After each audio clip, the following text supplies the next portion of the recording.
One ordinary night, time stopped. An entire classroom disappeared, all but one. The silence that followed wasn't just empty, it was a question. Who or what took them?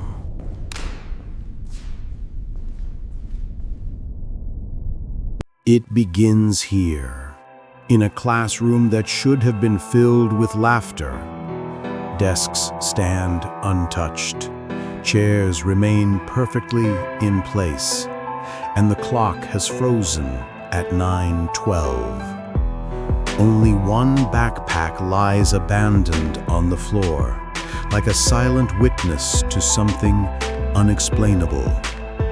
This is not just emptiness, it is absence made visible. Among the vanished, one child remains, eyes wide with fear, heart heavy with guilt, trapped between memory and silence. The lone survivor is not just a witness, but a key. In those trembling hands and haunted expressions lies the story of what happened that night. Yet, no one knows if the truth can even be trusted. Outside the school, the night explodes with panic. Parents call out names that echo into the void, clutching photographs of their children as if holding on to hope itself. Flashlights cut through the darkness but reveal nothing except fear. Suspicion grows, hearts break, and a community begins to fracture.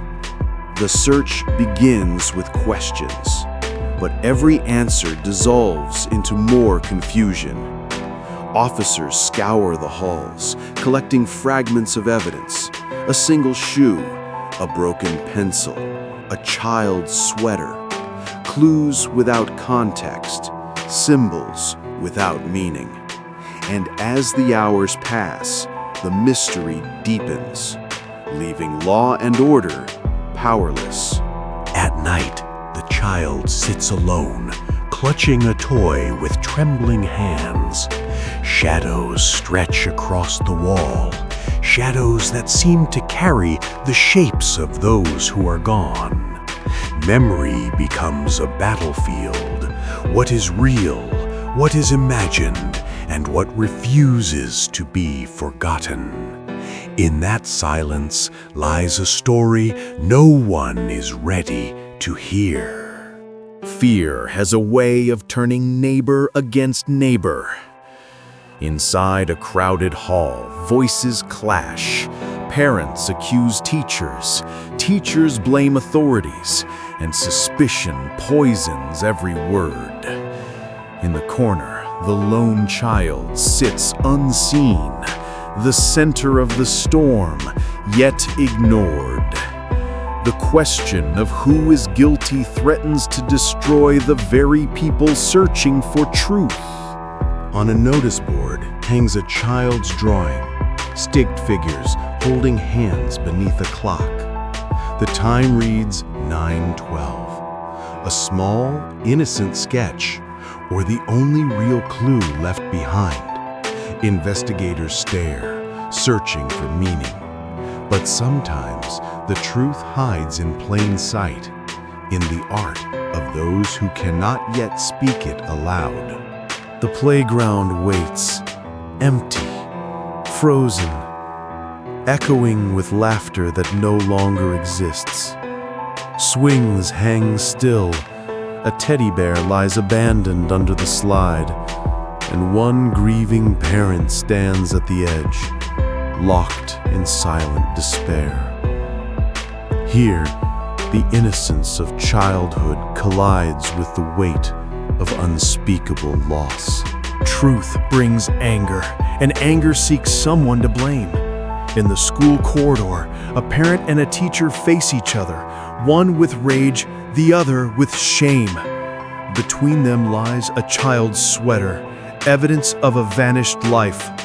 Accusations fill the air, but behind their words lies the same fear, that they may never know what truly happened. At last, The survivor stands alone in the school gym. Around them, faint glowing silhouettes form a circle, the presence of the missing, locked in a moment between life and memory. Is this truth or only grief taking shape? One child surrounded by echoes, one story that demands to be told. Weapons is not just a mystery, it is a mirror. It reminds us that the fragility of life demands our vigilance, our compassion, and our unity. Fear divides, but only empathy heals. And perhaps the greatest lesson is this, that silence can speak louder than screams if only we choose to listen.